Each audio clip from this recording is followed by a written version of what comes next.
Parkcast, the UK's original theme park podcast.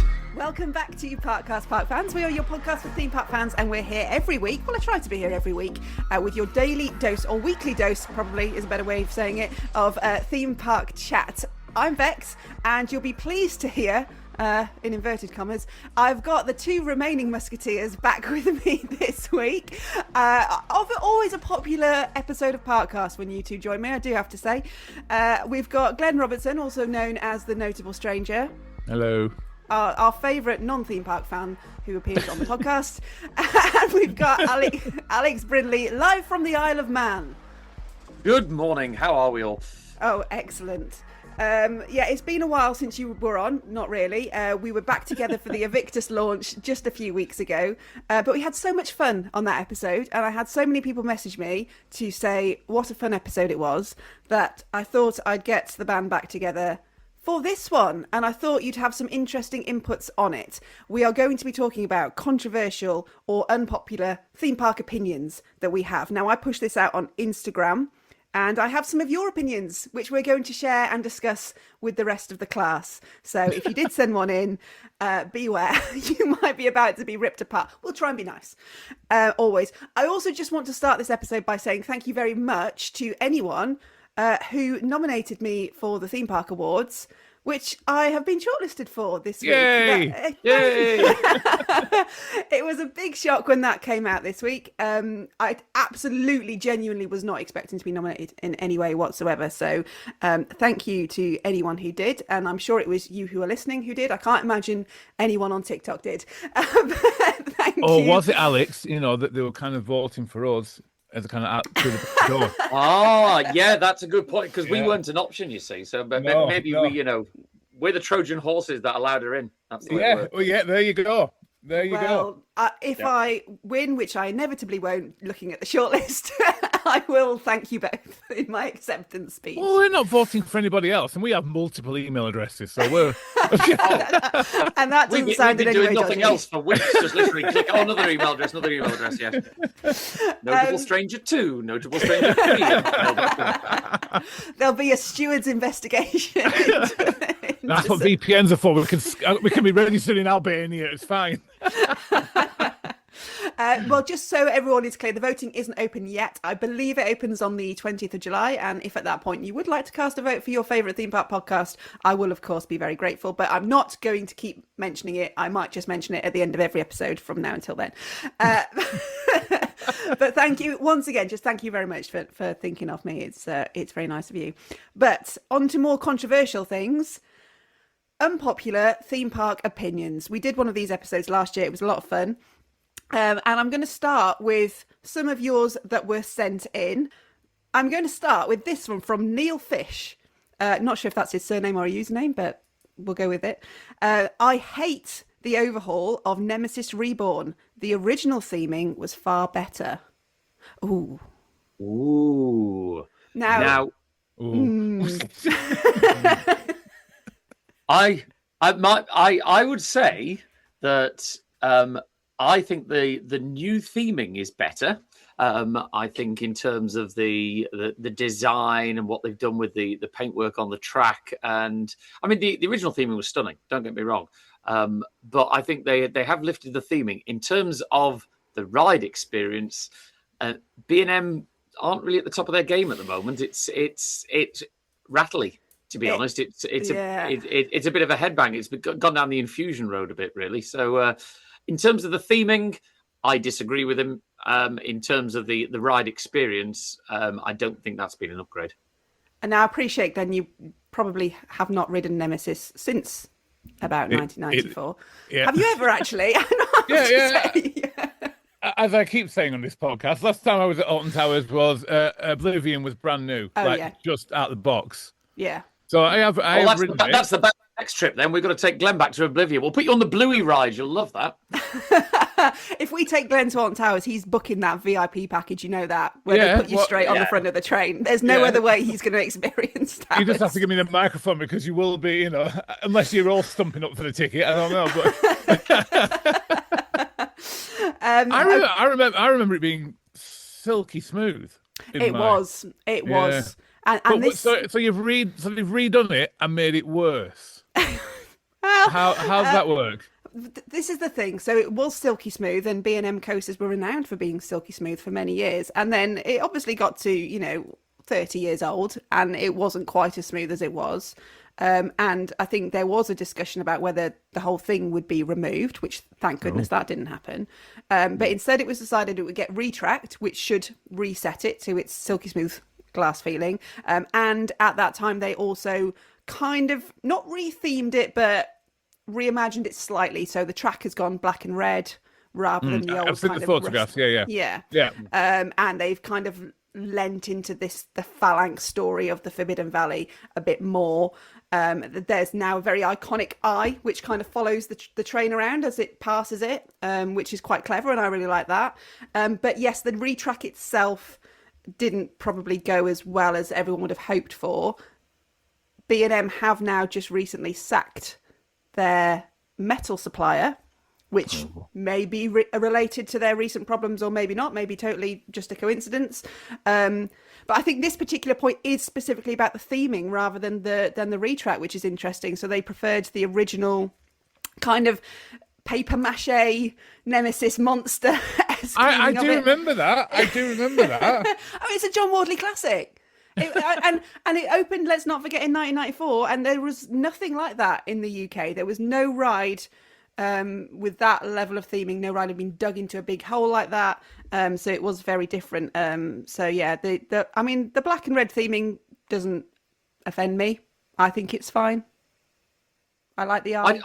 I always had a problem with the fact that I'm a big one on theming and detail and things like this, and the fact that the station is meant to be the body of the monster, yes, it's still the actual shape still looked too much like a station that we've piled a bit of theming on. It was too squarey and boxy. It didn't actually look like a monster that was being tied down with metal, which is what the whole story was about. Yeah. And you almost got the impression, right, we designed this ride and now let's come up with a thing. Oh, the station will be a monster. Well, let's just slap some stuff on. It was great, but it never truly looked like a monster. Oh, most monsters I can see that. have arms and legs and bits of heads and stuff.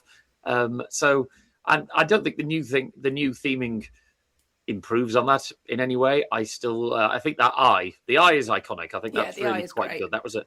And yeah, they've lent into the phalanx more, but I think they've done that really across the whole of Forbidden Valley, haven't they? When they did Nemesis Reborn, they kind of almost extended the theming out a bit more. So that's quite nice. But I've got a very controversial opinion on Alton Towers generally, which I'll save until later, you see. So it might fit into that. We'll get to that. Right, this one is from Ross. Theme parks would be better off closing on off-peak days from your favourite accountant. And I mean, it's a bold claim, but he probably is my favourite accountant because, let's be honest, there's not many good ones. So this is Ross, who has been on the podcast before, and he's talked about all things financial with theme parks. And he thinks on off-peak days, the parks are better off just closing rather than trying to keep going and losing money and possibly jeopardising themselves. Ooh. There is no business in the world that has ever been successful, in my opinion, if they listen to accountants. Accountants should not be in charge of making decisions. They're there to count the beans. They're there to advise the other people, and the other people can either take that on the board, take that advice, or move on. Accountants should not have power. So, as far as I'm concerned, get lost with your opinion. It's not your decision to make, Mr. Accountant. You sit on the fence there, Alex.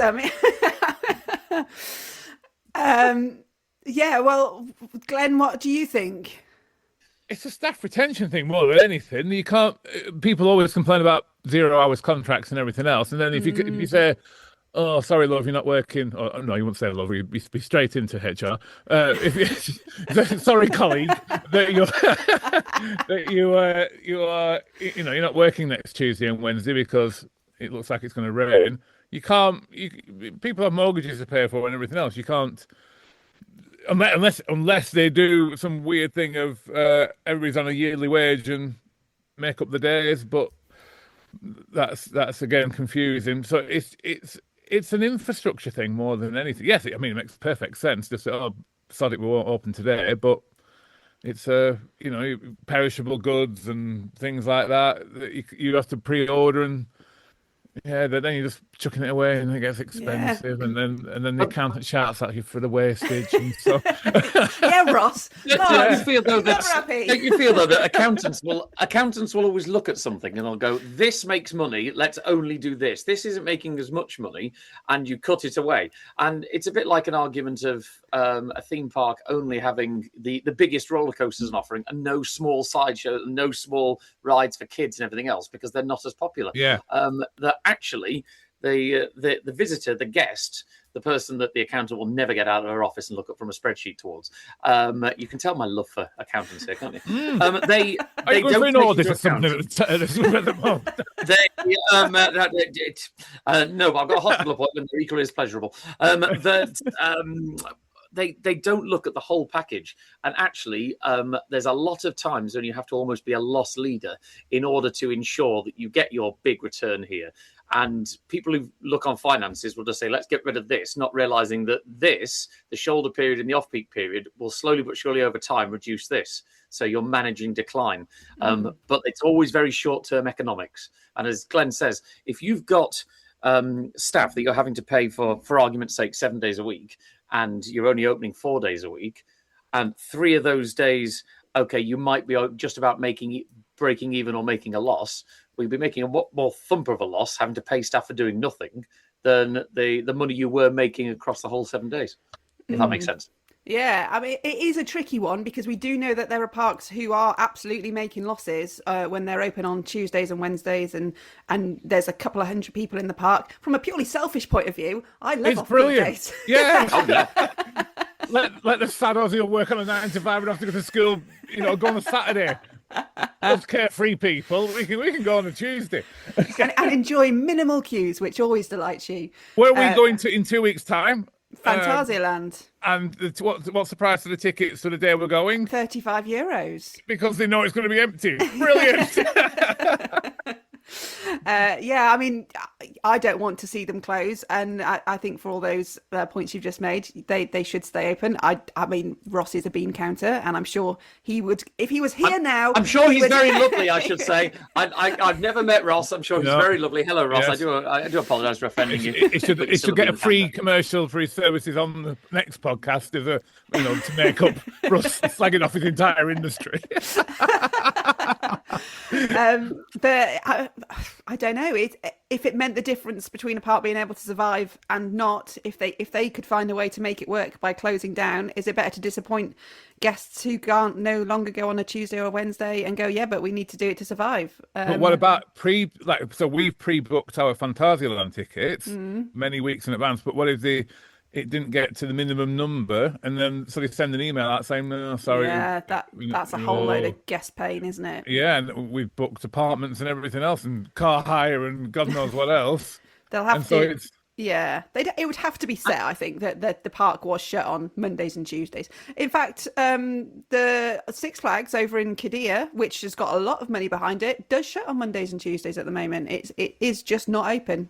So it's not unheard of, and there probably are ways around it. But yeah, I think there's two different arguments, isn't it? If Ross is saying that should they shut on Mondays and Tuesdays because it's a survival thing, that's very different to the market you're in doesn't have the business there, so you decide not to run. So it's in the same way you could argue, why do we close our theme parks in the winter in the UK, whereas they're open year round in Florida? It's just because that's not the season. So as you said, that park there that's got a lot of money behind it does it because it knows its market.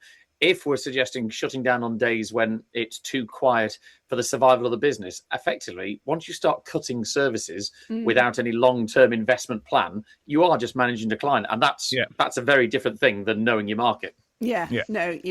Good point. And there's also things that I think parks could do on those quiet days. Are they absolutely maximising their marketing to get people in on those days? Are they doing everything they can to appeal to people to come in on those quieter days? I don't know. I think some are, and I think some could be working a little bit harder on it. But there you go. Ross, don't hate us. Please keep informing me about financial situations because I find it very interesting. We love you, Ross. Really? Yeah. Right. Pag 2K, which I don't think is his real name. The IPs at Chessington are great and people need to let go of past nostalgia.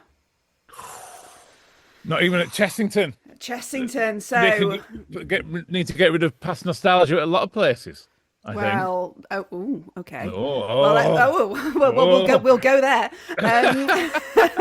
So obviously we have talked about this on the podcast. Chessington is, as I call it, becoming Chessington World of IPs.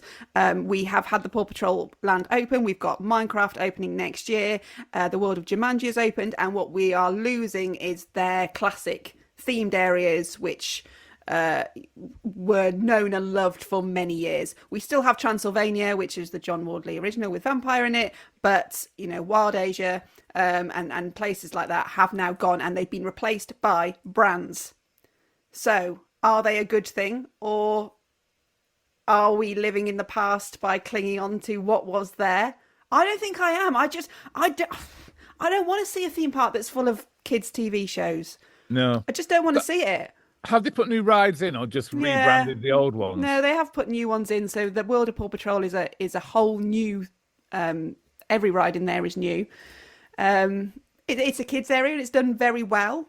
But the thing that worries me about IPs, though, is that it's very short-term economics, and that Disney's hugely criticised for this because they're just constantly chasing. The IGA world was just literally IP land everywhere, and I don't think it's nostalgia, but IPs have a shorter shelf life. I'll use Disney as an example. The original lands, whilst some of them were IP based, Fantasyland was full of Disney's fairy tales, really. But your things like your Frontierland and your Adventureland, they're all created. They're worlds created within themselves that are timeless to a degree, so they can transcend generations. That's not holding on to nostalgia. That is allowing you a timeless environment of which you can place things in. Paw Patrol, these companies spend multi millions of pounds investing in these lands that Paw Patrol was comparatively yesterday's theme. It's not as timeless, and it worries me that the UK don't really do, I'm treading on my controversial opinion here, they don't really do theme parks very well. That when it comes to real cohesive, immersive storytelling, just slapping some names on things is a short-term fix. And it'll make your numbers shoot up for a couple of years. Thomas Land did that brilliantly for Drayton Manor. That was the one that really kicked it all off in the UK. If you've got an investment plan beyond that, because Drayton Manor did Thomas Land, which is IP, and then if you look at their Viking Land, it's not an IP. They've created a world. But in terms of Chessington and the sort of the Merlin way is, here's another IP. Let's slap it on. Let's make a big deal about it, and then we'll move on. And you sit there going, the return on investment for that is not a long-term strategy. No, I felt the same with Paw Patrol. As someone with a young daughter who has loved Paw Patrol for some time, I just keep thinking, sure, that's got to come to an end soon. Oh, please, yeah. God. Oh, God, please. That and Bluey. Don't get me started on Bluey. No, The I will not hear start any of Bluey slander. New series. It was always like September with Paw Patrol. Oh, here's another fleet of vehicles just in time for Christmas. Oh, God, I hate Paw Patrol. Oh, my God. I won't take Bluey slander because I will happily watch Bluey on my own. But Paw Patrol, I don't. It seems popular. It seems to be doing very well for the park, judging on the queues that have been brought in. But I do think, in 4 years' time, when Universal opens in 5 years' time, is it still going to be as big a draw? Don't know. I mean, if we talk about the part that the three of us have in common a lot, which is the Pleasure Beach. If you look at Nickelodeon Land, now that is an entire IP brand of the land. It's not just one single IP, effectively. But SpongeBob, it's still recognisable, not as big as it once was. The Avatar Airbender, we like the rides. I can't remember. I barely remember the Avatar and the Fairy Taxi Spin and all the Backyardians. They are brands that naturally do. Aren't timelous. Yeah. I didn't know the Wallace and Gromit is quite timeless. That one's. I didn't know the Airbender thing was branded or IP. There you go. Yeah, and honestly, if you would bring back Beaver Creek, I wouldn't be disappointed. Oh, Bradley's coming out of retirement. But then this is the point? Nostalgia. We want to live in nostalgia because we're like, oh, it was better when I was younger. Yes. It might be a mixture of both, actually. I mean, you do have to. The companies trade on nostalgia because everybody, whether you like it or not, does look back with rose-tinted glasses. So whether we sit there going, we always want the new best thing and stop holding on to nostalgia still does sell. It doesn't have to be Victorian-y nostalgia. It's just something we remember. But in terms of the IPs, maybe it's a case of it's when it becomes a fad IP, because Chessington is literally chasing the latest fad, your Paw Patrols, and Alton Towers with your Bluey. Whereas when Pleasure Beach did Wallace and Gromit, that's an established IP that has had legs for a number of years before it became a ride. Disney don't normally put the hundreds of millions of pounds of R&D into their latest fad. They wait to see if it's got legs. Thomasland at Drayton Manor, Thomas the Tank has been around since I was a kid. So that's had decades of too many decades. Thank you, Glenn. It was the 1950s it first came out, so talk about established, yeah. So maybe, Bex, that's the thing. It's not the case of IP that's the issue. It's whether you're chasing fad IPs for a short-term gain, as opposed to actually this is one that has really resonated, it's lasted, so you're investing in a long-term quality IP. Yeah, and interestingly, Josh from Creeley was on just a few weeks ago, and he was talking about exactly this.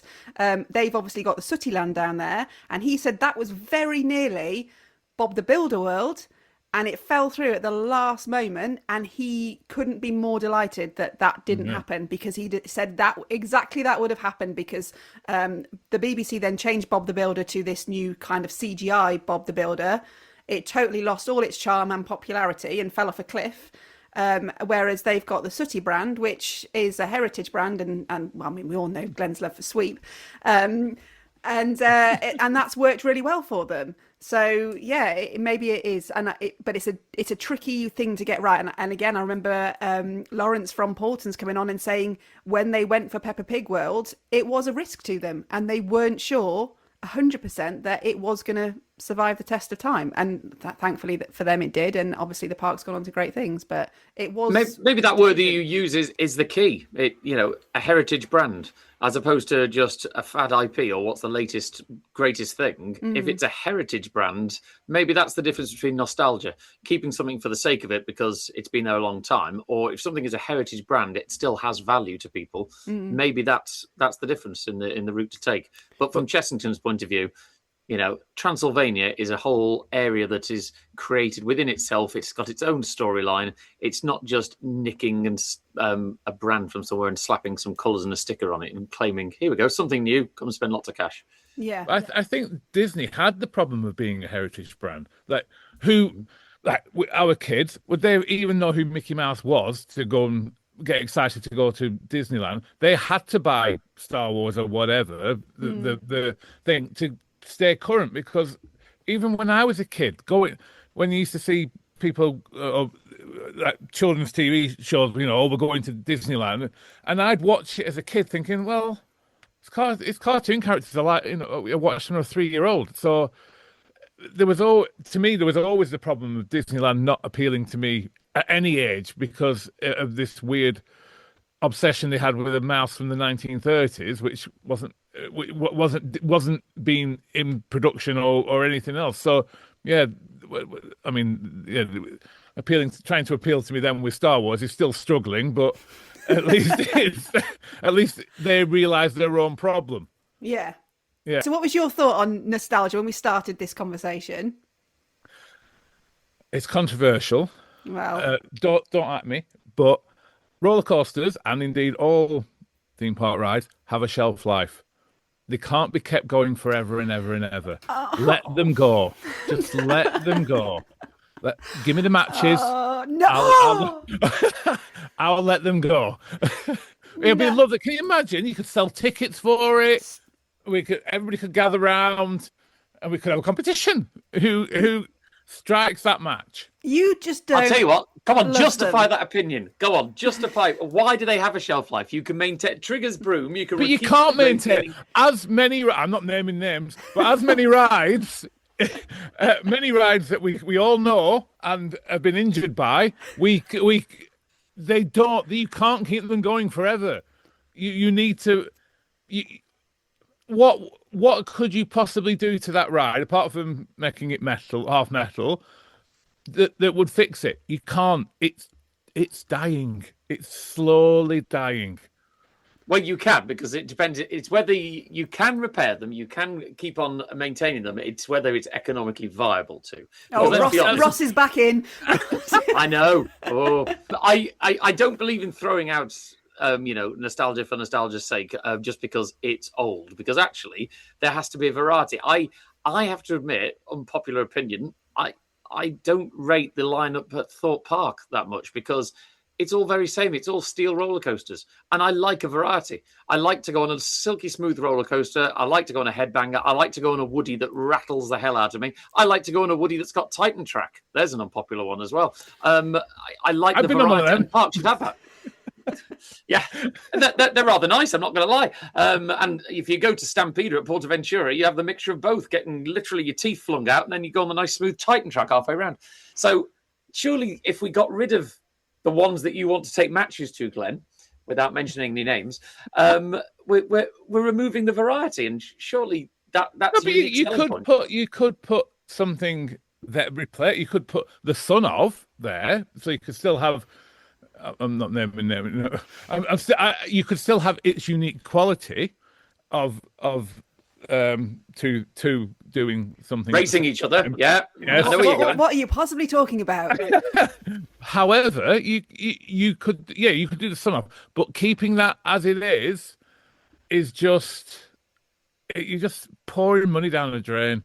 You really You'd are. like to see you'd like to see a new, like, so you could call it the Epsom Derby, a new ride, and the issue is, do you not think that giving into that opinion is the fact that money is not there, though, to replace these rides? That actually, if you're sitting there as Ross, looking at your spreadsheet, and you go, it is Ross. costing us a fortune. I'm sure this guy's lovely. Sorry, Ross. If you're looking at your spreadsheet and you've got all these figures as to how much it costs to maintain this ride, and you sit there going, well, yes, that is costing us a fortune, but it's not costing us as much as it's going to be to invest in a new ride, which we can't afford. So Yeah. that's the thing. surely a lot of the time. Yeah. And an RMC, that's many, many millions. But then you have downtime, maintenance, staffing. You have all these things, and it just doesn't pay for it. I have an instrument there, which was built in the very, very early 70s and costs a fortune to maintain. But you still have it. In it. We'll put it in the skip. There we go. Yes. We'll strike the match. We'll set it on fire ourselves.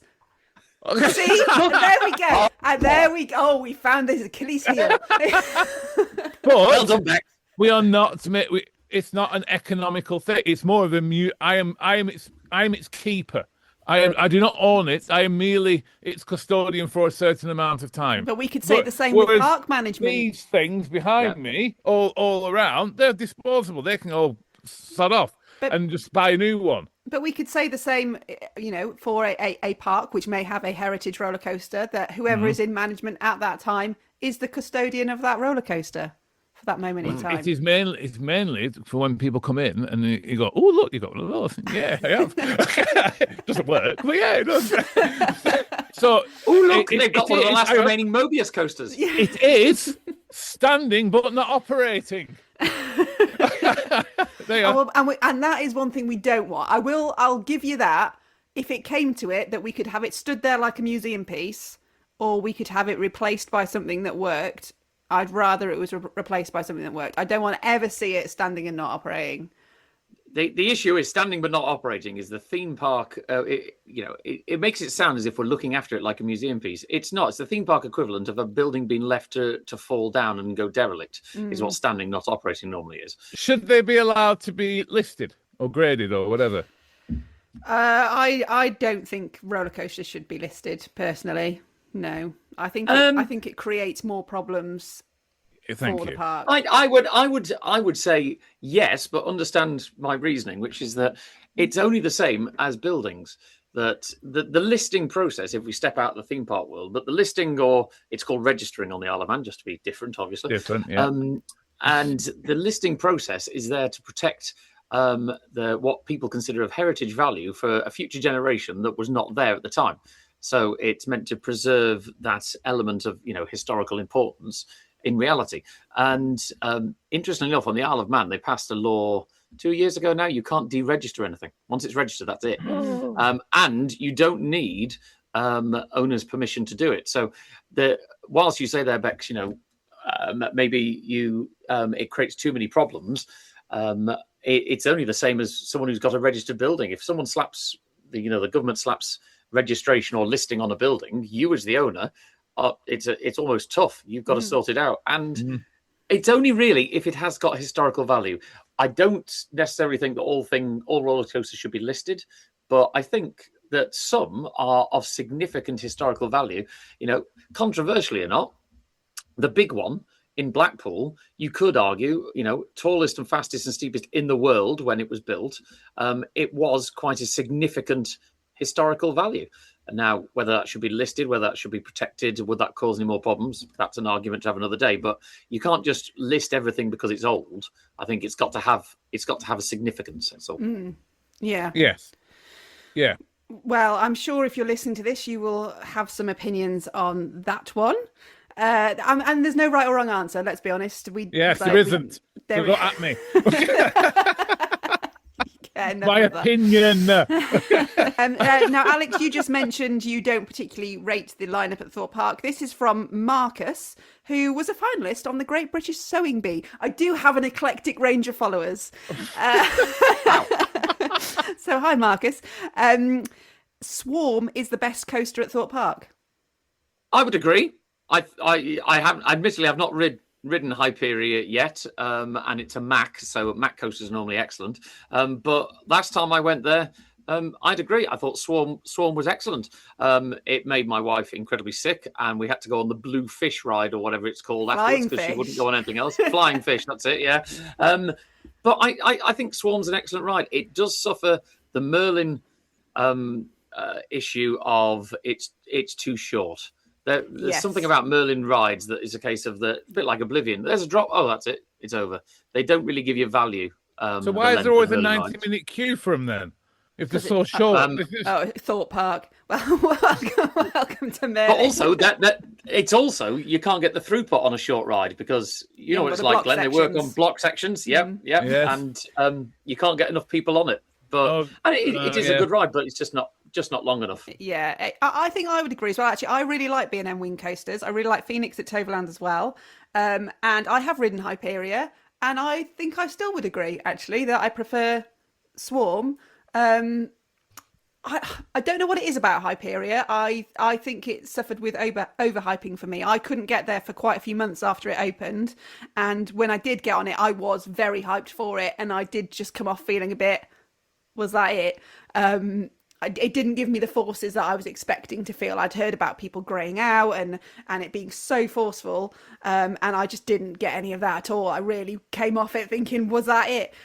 So for me, the Swarm did give me a much better ride experience. I rode the Swarm more that day than Hyperia. I wanted to go back on the Swarm more, which I think is always a good sign of how you're rating something. I think the little head chopper through the billboard was genius. I love that. The only thing that disappointed me on it, and classic Merlin, is as you're coming into the brake run, and this may have changed this year, this was last year, the where you come round and you kind of sat on the brake run, there was just rubbish everywhere. Oh. Everywhere. It looked an absolute mess. And all I wanted to do was go and get a litter picker and go and pick it all up. And I just sat there thinking, how can the park be happy on a major roller coaster that this is what you're sort of greeted with at the end of your ride? It was dreadful. Hopefully that has changed, but that was my experience on it last year. But yeah, I would agree. I think Swarm is a great coaster. There will be people listening who don't agree with that. Do you think that wing coasters are underrated? Because yes. I love Furious Baco at Portaventura. It's as rough as anything, dear God. But the experience of a wing coaster like Swarm, they're very rare. We don't seem to have many of them, but they're a wonderful experience. Yeah, they're great. I'm trying to think if you'd have been on one, Glenn. I don't think you would have.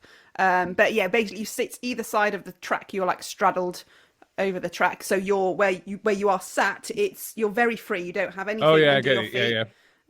You don't have a track underneath you, so it's like you're sort of flying through the air. Glenn wouldn't have been on them. There's a queue to get on. Yeah, I'm doing that. When we go to Phantasialand, the ride Fly is the only ride. Is it the only ride on the park that doesn't have a Doesn't have a fast pass? fast, yeah, unless you're staying in the hotel, which we are not. No. Can I point out, by the way, you do keep on dropping in the trip to Phantasialand, which Yeah, I'm but- not invited to. Just Yeah, saying. well. Come! I've got to We've got a minibus. Come on. Yeah. minibus. Oh, it's legit. The logistics of this are just frightening. Sounds like an old people's day out. Do we get a box of sandwiches as well? I've known Concert World Tours be easier to organise. I mean, we can report back with a future episode on that. Yeah.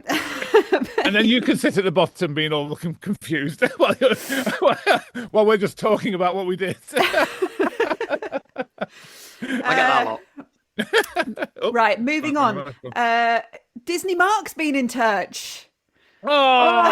Oh, Disney Mark. he's not coming next. He's not coming. He's in Europa Park. He's not coming to Hot Ice next week. Is No. he? Yeah. Is he not coming? No. I No. know. Rude. Traitor. Yeah, that means that we'll have to eat the shrimp and drop it down our shirt. Just an little inside joke there. I mean, I'm not planning to do that, but we could. What did Disney Mark say? No one can possibly like Madhouse rides due to them being boring and totally pointless. Now, a Madhouse ride, Glenn, is something like Hex at Alton Towers. Again, I'm trying to think if you'd have been on one. I don't think you would have. Can I ask you to say that again in a Geordie accent? That would be much better. Much more realistic. Oh, hello. Totally pointless. I can't do a Geordie accent. Due to them being boring and totally pointless. Apologies to anyone from the Oh, Northeast. we do love you, Mark. Honestly. Oh, we love Mark. He's fantastic. Mark and Mr. Steve, brilliant. Also, I'll just add an add into this because Beck also messaged to say no one likes Hex apart from enthusiasts. So they're both kind of on the same page with this one. I'm gonna Google it on my phone while you talk. So a Madhouse, you sit in a room, you sit on a swing which swings back and forth. It's the haunted swing. I have been on one at Legoland Windsor. Boom. Okay, and you will have actually probably been on the one at Blackpool. Thinking about it, Impossible. The haunted swing at Blackpool. It's a modern version of the haunted swing where the room swings hell is around that? you. Near the Grand National. Impossible. The orange and purple building. I thought it was a Hall of Mirror thing. Yeah, you do. You went through the Hall of Mirrors first, and at the end, you got onto the haunted. No, I didn't. But before, years and years ago, it was just the haunted swing. You didn't. I don't think I've ever been on that. There used to be a big man outside going down, and he used to move up and down, didn't he, before Impossible was built? Yeah, thank you. Yeah. But I just thought it was a walk round thing. I never knew it was an actual ride in there. You never went on it. No. Oh. Oh dear. How embarrassing. I remember because I went on a haunted swing that used to be at Southport Pleasureland with my dad, and I remember as a kid, I was about 5 or 6, and I was terrified because I couldn't work out that the room was spinning around us. And of course, half the illusion is that when they're done very well, is that the room is spinning around you, but you're not strapped in. So how are you dangling upside down? And it really, they do play with your head. They really do. And the Madhouse versions are even better because not only does the room spin around you, but also the seat that you're in swings up and down as well to further heighten it. So I would argue that, I mean, it's a good family ride in terms of I get what Mark's saying. They're not, they're not really for thrill seekers. They are a good family horror ride. It's more like a modern haunted house. I think on both Hex and what's the one at Effling? They've got one at Effling that's a haunted house ride. Thank you, Villa Volta. Both of those, I think the theming is better than anything else. I enjoy Hex for the theming. Yeah. Going through the original ruins, the way it's tied in, you can't really see the join between the original towers and the Hex building. worked it in nicely with the local legend of the oak, or what's left of the oak nowadays. I mean, yeah, I think they're a one-trick pony. Once you've done them once, you've done them. So I'm on the fence with this one. I agree with Mark to a degree. I don't think they're thrilling and exciting, but they're a nice enough filler ride. I always enjoy a ride on Hex. I hate the long-winded pre-show. I think once you've done that once, it would be great if you could just skip through it, because a ride on Hex is like a 20-minute investment even without a queue, and that annoys me a little bit. But the actual ride experience I really like. Although, and I think this is the point you've just made, when I do go to Efteling, if I'm a bit short on time, Villa Volta is a ride I would skip, because I'd be like, yeah, I've done it. So I think they're good, yeah, but maybe not every time you go to a park. But I don't think only enthusiasts like them. I do think the public are still. I've sat on Hex next to people going, why am I not falling out? Who still don't realise how it's working. So I do think that they're still good value in that sense. I think the people who dislike the Madhouse rides, like Mark's controversial opinion, probably are a portion of the enthusiasts, the people who do it a lot. I think for the general visitor, they like them. It's a neat little horror trick, it's obviously not memorable enough, the fact that even the original Haunted Swing version, Glenn can't even remember. So it's not something that really sticks in people's minds. I mean, look, if you watch Glenn at the moment, quite frankly, he's zoned out of this entire conversation. I'm somewhere else at the moment, yeah. Right, this one. Now, I don't think you're going to be able to add input into, but you could just back me up anyway. Harry has been in touch. Harry Peake, who is the manager of Clacton Pier, has been on the podcast. Now, he is going to get so much hate for this. And he's a lovely guy, so I feel for him. The Ride to Happiness would be better if it didn't spin. It's really not that good. Now, I'm just Googling again. Hang on. What's the Ride to Happiness? That sounds like some kind of euphemism. Well, that's why I mean, let me tell you, I've had I'm many very careful experiences about on that what I'm ride, typing and it gets close. I bet you're not helping yourself here, quite frankly. The Ride to Happiness is at Plopsaland in Belgium. It is a Mack Extreme spinner, and it is the most exquisite ride experience. It is my number 3 coaster currently. It starts with a very slow spin out of the station where you hang. Yeah, I've seen it. Yeah. Then you go into a launch, and then it's a Mack Extreme spinner, and it is an extreme spinner. You are disorientated the whole way around. It's got an absolutely banging soundtrack. It's amazing. And I can't imagine that ride not spinning. I think if that ride didn't spin, it would just be another generic launch coaster. The spinning on it, it's a free spin, so you get a different ride every time you go on it. It's perfection. Honestly, Harry, I'm so shocked at this one, and I know there's a lot of enthusiasts who will be up in arms about this. And he also goes on to say, if it was in a park with some other reasonably sized coasters, it really wouldn't stand out. No. Honestly, I think it is a world-class coaster. I wish we had one in the UK. I'm very grateful that it's in Plopsaland, Belgium. So if I do need to leave the country to ride it, it is a 20-minute ride on the other side of the channel. But honestly, I think it's an excellent coaster. I know it gets a lot of enthusiast love. And generally when things get a lot of enthusiast love, there will be another portion of enthusiasts who say, nah, it's terrible just because. But I don't know. I don't think you realise, Bex, by the way, just how much your face is going slightly redder here, as if there's a level of anger building up here. Honestly, I can't imagine anyone not liking it. That's the weird thing. To me, it's almost perfection. And the only 2 coasters that beat it for me are Stardust Racers, which is another Mack coaster, and Falcon's Flight, just for the sheer audacity of that ride.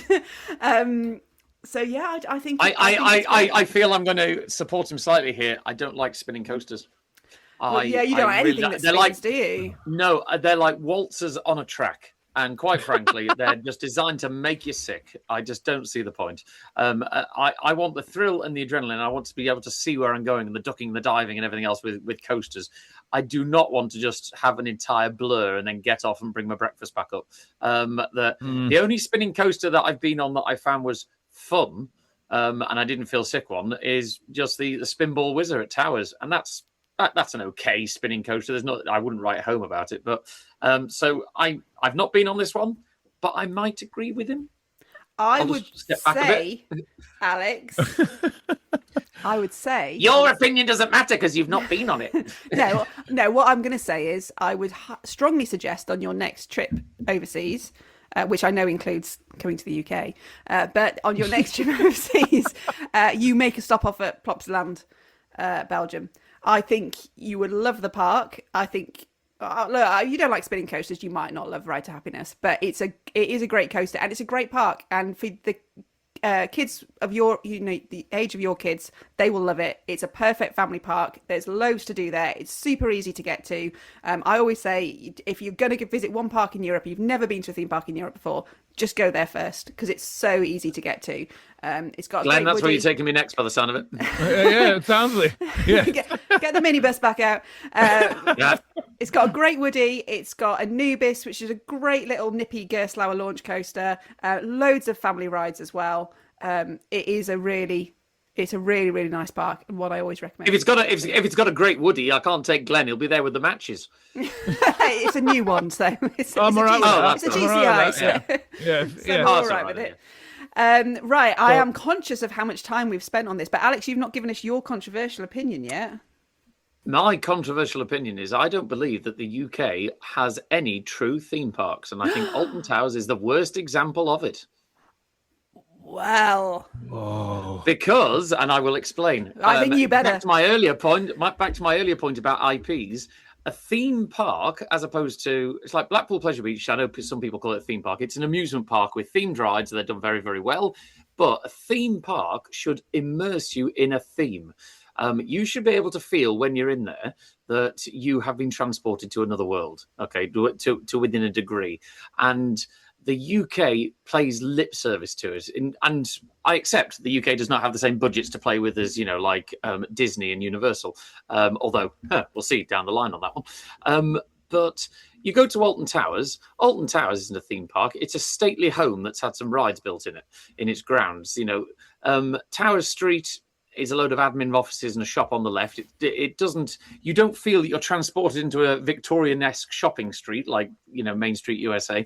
The Forbidden Valley, it's got theming in there, but they don't take any notice of the type of horticulture around. If this was that always annoys me. Yeah, it's got lush green trees and everything around. Yeah. That's not. I don't feel that X Sector is a sinister government facility at all. It's got block paving on the floor. That's a thing that gets me with a lot of theme parks. Disney Paris is worst. One of the worst for this is that stop putting paving on the floor that looks like I'm walking down a shopping mall.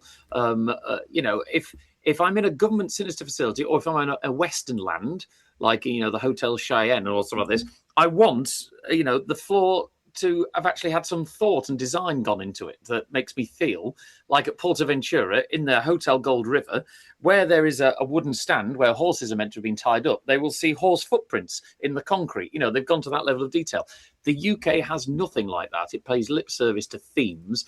And I don't think, the ride experience is any different for it. I enjoy the ride experience, but there's no cohesive storyline. So I never feel that I'm being taken out of my daily life to another location. They're not the worst for it. I've mentioned there are other examples. Disneyland Paris Frontierland does not feel like the American West Frontier because all the trees are nice and green. It doesn't feel like an arid desert at all. But I think the UK is the worst for that. And I think the companies slap the word theme park on anything, thinking it's a marketing tagline, but there's just no real theme. There's too many visual contradictions. There we go. There's my rant. No, I can see where you're coming from. And I do think we've probably lowered our expectations of what theming is. And we're like, oh, yes, the paint all matches. So that's fine. I will always remember going to Portaventura for the first time and walking from one area to another and noticing the paving changing and noticing the plants changing and noticing the sounds changing. And it really did feel like you were stepping from one area to another. Now, Port Ventura's got its faults, especially when it comes to trying to ride attractions. But in terms of theming, and I've not been for maybe 6 years, 7 years now. So I don't know if it's changed in terms of immersion, but I always remember that was my everlasting feeling of Port Ventura, was how immersive it was in those themed areas, and that they really did pay attention to detail. And yeah, I don't think we do have that same level of detail. I'm interested next week to go to Paulton's, to go to Valgard, which I've not been to yet. Because I know that is one thing that they've been really looking at, is the attention to detail. So I'm really interested to go and see that with my own eyes. But yeah, it's the little things, isn't it, that create. I'm a bit worried for when I saw a YouTuber in America. I think it's Hey Bricky, I'm not sure. That was visiting the new Fast and Furious Supercharged at Universal Studios Hollywood that's just been opened, and they were concerned that Universal are going back down a road that their creatives had before, because now they've got this big mural on the side of it that says Fast and Furious Supercharged, which is the biggest thing you see when you're stood in Hogsmeade in Harry Potter World now. And you sit there going, yeah, well, not that. I'm amazed that J.K. Rowling hasn't managed to, get some lawyer onto them about that, because I know how tightly controlled all the detail was in the Wizarding World of Harry Potter. And Universal have done that brilliantly at Orlando. And you sit there going, it's a visual contradiction. And all it takes is a bit of thought to block it out. There's reasons that Disney spend a fortune on building big earth berms around their parks. It's to block out visual contradictions in the real world. And the public notices, maybe not even consciously, but even subconsciously. You say that in Ventura, when you're in the Polynesia, you feel you're in the Polynesia. Well, with all the luscious landscapes and the waterfalls. And then when you're in the West, you feel like you're in an arid desert. They do it really well. And a lot of the time, it's just people can't be bothered with the thought process. It's too much hassle. Or accountants have got in charge of it. Sorry, Ross.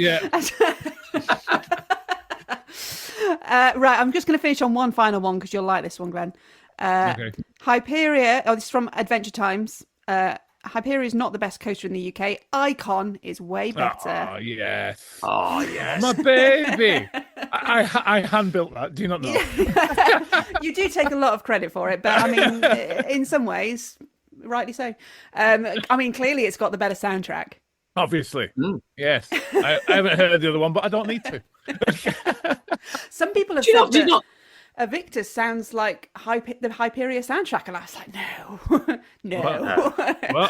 I did say I can guarantee he's not heard it. So. No, I can guarantee I haven't heard it either. Do you not think that's another thing that when I was mentioning about theming there, soundscapes and the soundtrack, very important. Very, very important. It's very rare on this podcast for me to actually say nice things about Glenn, but I'll, especially after what he said about me. Full stop. I take you back to the Crystal Maze. I'm still quite happily in the positive of our account, just saying. But when we were at Evictus and they turned the sound off to reset something, and suddenly the atmosphere went. Yeah, that's absolutely. it. There's just nothing. Sound is and soundtracks are so important, and also we can all name rides in amusement parks and theme parks where you go, that's just wrong. That soundtrack's just not right. It doesn't, So it's very easy. Yeah, it's very easy to get it wrong. Where's the melody? I am not naming names again, but I was at a certain theme park on mainland Europe with our esteemed presenter, and I was walking around going, "There's no melody. It's just noise. It's just blandness." Not naming names, though. No. Where could you be talking about? But also, I think this is the thing that a lot of parks do, is they will give maybe a ride a soundtrack, but then they forget about the area around it. So it will just abruptly stop as well. And you kind of need it to bleed out into something that's more cohesive, I think. I'm also really scared that as time goes on, and we all know it's going to happen, especially in places where there's not enough budget. You say you walk around a theme park in Europe and there's no melody. At some point, people are going to go, well, we spent all this money on the ride. We'll just quickly get an AI soundtrack. Oh, don't do that. and there's no human creativity. AI has I mean, we discuss this at work a lot. AI has a big place in society. It is a tool you can use. However, it's not the be all and end all, and it certainly is meant to be a tool for people to be creative with. Like Photoshop is a tool that you use, and a lot of the equipment behind you, Glenn, is a tool, but it can't replace human creativity. And people know if you're walking people through, hear it straight away. Yeah, they do. Yeah.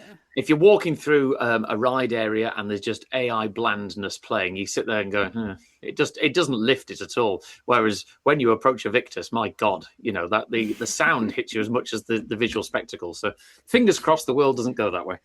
Yes. we will. I'm just trying to keep Glenn in a job, really. I know. Yeah. I've got electricity to pay for and things, and maintenance and things like that. Sell off your nostalgic keyboard. No! In the event of fire, that's coming with me more than my child. And he'll listen to this, and I'll know the exact point he gets to this point in the podcast when he's listening to it. Like, Yeah, cheers, Dad. Yeah. Thanks very much. Okay, well, yeah, I very much agree with that, and let's keep AI out of our theme parks when it comes to the creative spaces within them, please. So you can use AI for queue management and stuff like that, like whatever. Like, yes, that's helpful, but yeah, when it comes to creativity, let's not replace humans because it can't make a noise. No, it really can't. I mean, no. And it can't design T-shirts either. I mean, it's just dreadful. I mean, see my many rants on TikTok about that if you'd like to. Right. Listen, I've got so many more opinions to get through that we will have to do another episode on this, but that's fine. We'll just come back again another day. I hope you've enjoyed today's. If you have any controversial opinions on the controversial opinions, please let me know. You know where to find me. Just search me out on social media, Bex Parkcast. My face will pop up for you. Or if you're listening on YouTube, you can leave a comment here. I think you can leave a comment on Spotify as well, but it doesn't always tell me, so don't think I'm being rude. I just maybe haven't seen it. As always, if you haven't subscribed yet, hit the subscribe button. You will never miss an episode that way, and there may be a few weeks coming up where I can't be here because of prior commitments, but if you hit that, then you will get a notification every time I do release one. And if you want to leave a review, if you have enjoyed today's, that's always helpful for me, so please do that. For now though, we've been Parkcast.